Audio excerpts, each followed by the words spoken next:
une peau noire et des yeux bleus perçants. Choqués, les Anglais viennent de découvrir à quoi ressemblait leur ancêtre le plus proche. En tout cas l'homme qui foulait le sol de l'Angleterre il y a 10 000 ans. Ce sont des chercheurs du musée d'histoire naturelle de Londres qui sont à la base de cette révélation et qui ont modélisé avec exactitude son visage. Les adeptes de la théorie suprémaciste d'une pureté anglaise n'en reviennent tout simplement pas. En regardant cette photo, je pense quand même que déjà à l'époque, c'était un immigrant, venu d'ailleurs dans le monde. Je ne pense pas qu'il soit né comme ça, ici à Londres.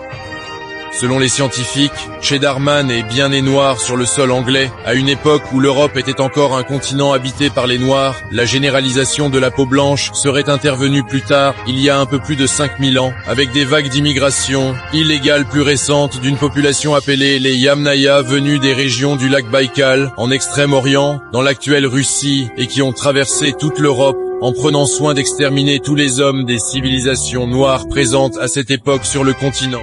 Et ça se voit sur le chromosome Y.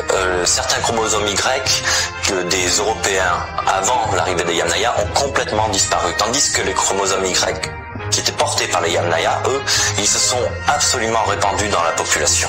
La découverte du squelette de cet homme n'est pas récente. Il a été trouvé il y a plus d'un siècle dans les gorges du Cheddar, cette région du sud de l'Angleterre dont il prit le nom.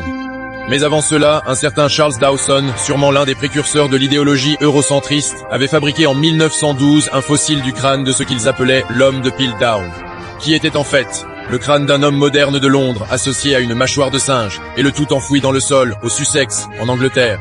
Puis, toute cette mascarade a été ensuite déterrée et présentée comme une découverte censée prouver que l'Homo sapiens n'est pas né en Afrique mais plutôt en Angleterre. Le retentissement de cette découverte inespérée fut considérable. Elle fit l'objet de près de 500 publications de par le monde jusqu'au moment où, en 1954, l'on découvrit que l'homme de Piltdown n'était qu'une supercherie, la spécialité des eurocentristes. Regardez bien, vous verrez qu'il a le front haut comme un homme moderne. Il est comme nous. Il a les yeux et un grand front. Mais vous voyez, regardez sa mâchoire. Sa mâchoire est une mâchoire de singe, d'orang-outan, avec les deux canines. Regardez les deux canines, c'est une mâchoire de singe. Et comment a-t-on su qu'elle est fausse? C'est parce qu'il y a un autre savant anglais de bonne foi, cette fois-ci, qui l'a analysé et qui a démontré sa fausseté.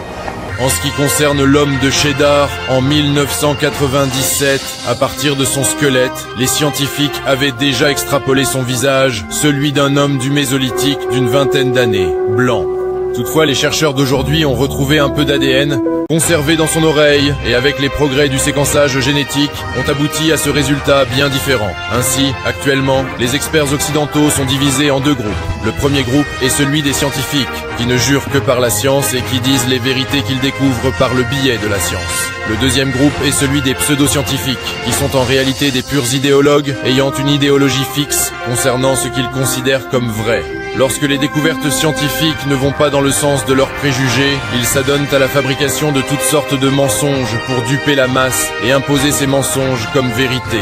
La population occidentale est également divisée de la sorte. Il y a d'abord ceux qui acceptent la vérité et ceux qui la nieraient quelle que soit la quantité des preuves mises à leur disposition. Ils sont complètement formatés depuis le bas âge.